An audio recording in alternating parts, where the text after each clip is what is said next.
Hi! Good morning everyone! Nag-breakfast na ba kayo? Tara, samahan nyo kaming kumain. I myself is not a morning person. Pero since it's weekend at minsan lang kami magkasama-sama for breakfast, ayan, nagluto ako ng egg and corned beef. Good morning, ate. Good morning. Regression is real kay Evie. Char! Arte-arte pagising pa lang gusto naka-carry. Kaya hanggang ngayon kumakain kami, naka-carry pa rin siya, o diba? Tapos magpapakit sa camera. Char! Ay, naku, ang baby ko. I have to buy ang baby.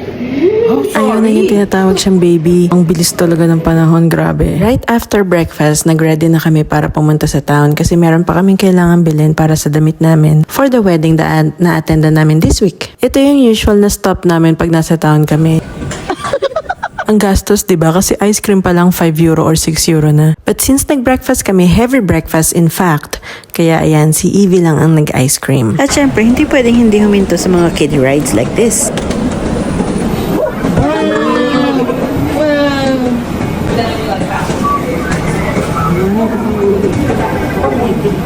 Naka-seatbelt naman siya, no?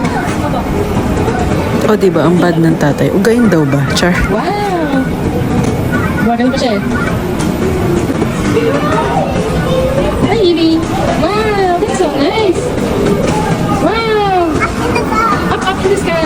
Dahil it's weekend, so kasama na sa agenda ng araw namin ang groceries. And normally sa Lidl talaga kami nagpupunta, pero marami ring iba-ibang groceries dito. Malapit na ulit mag back to school ang mga kids, so every week na ulit kami mag-grocery. Oh my God.